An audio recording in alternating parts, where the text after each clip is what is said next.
इन्हीं में 60% जो रह गई उसको ये सोलबिलाइज कर देता है, ये घोल देता है बैक्टीरिया।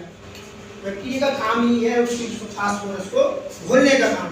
ऐसे ही जो आपका पोटेशियम वाला बैक्टीरिया वो पोटास को घोलने का काम करता है, जिनमें जो पड़ी हुई है।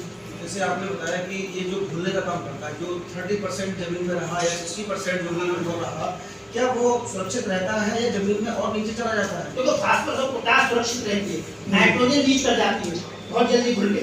जी, जो नाइट्रेट खाद में जो होती है नाइट्रोजन जो आपकी घुल के पानी में बह जाती है, लेकिन फास्फोरस और पोटास आपकी नहीं बहती, वो फिक्स हो जाती है बहने वाली बात इसीलिए उसको बेसिक ड्रेसिंग में यूज करने के लिए कहा जाता है। सर बहने की बात नहीं कर रहा हूँ, मैं ये कह रहा हूँ कि अगर प्लॉट बराबर है, समतल है, हाँ, या जैसे जमीन में वो क्या नीचे तक जाएगी या कुछ कंडीशन में वो ऊपरी जमीन में रहेगी? जिसने जमीन कोनी है क्योंकि वो घुलनशील नहीं है। हाँ घुलनशील नहीं है, वो ज्यादा गहरे नीचे नहीं जाएगी, वो 9 इंच तक की तुम जुताई कर रहे हो तो 9 इंच तक ही वो रहेगी। लेकिन ऐसा कह रहे हैं नाइट्रोजन जो है वो 14 फीट तक नीचे तक जमीन में इसका असर पहुंच गया है।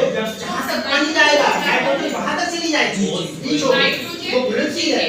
नाइट्रोजन, फॉस्फोरस और पोटास, नाइट्रोजन सबसे ज्यादा घुलनशील है, इसीलिए अगर वो पानी पड़ते ही लीचिंग लॉस होता है। जो सर बता रहे लीचिंग लॉस मतलब पानी के साथ वो नीचे तक, इवन कभी-कभी वो वाटर टेबल तक भी पहुंच जाती है, इतनी ज्यादा लीचिंग लॉस तो अमोनिया बनकर ऊपर भी उड़ती है। हाँ, ऊपर भी उड़ती है। लेकिन जहाँ तक हमारी फॉस्फोरस और पोटाश की बात है, ये थोड़ा बहुत ही प्लांट को वैल्यूएबल होते हैं, उसके बाद ये जम जाते हैं। तो जब हम ये डालते हैं कि फॉस्फोरेसिंग solubilising bacteria, phosphorus solubilising bacteria, तो वो बैक्टीरिया क्या करता है, जो जमी हुई फॉस्फोरस को इजीली अवेलेबल कराता है कि प्लांट उसको ऊपर ले सके। लेकिन दोबारा है मौजूद फॉस्फोरस और पोटास मिट्टी में ही मौजूद है, लेकिन प्लांट उन्हें ले नहीं पा रहा।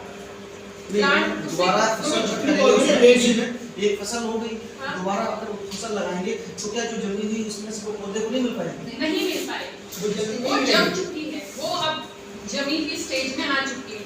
अब उसको अवेलेबल स्टेज में लाने के लिए हम वो बैक्टीरिया यूज करते हैं। दोबारा जी, जमीन में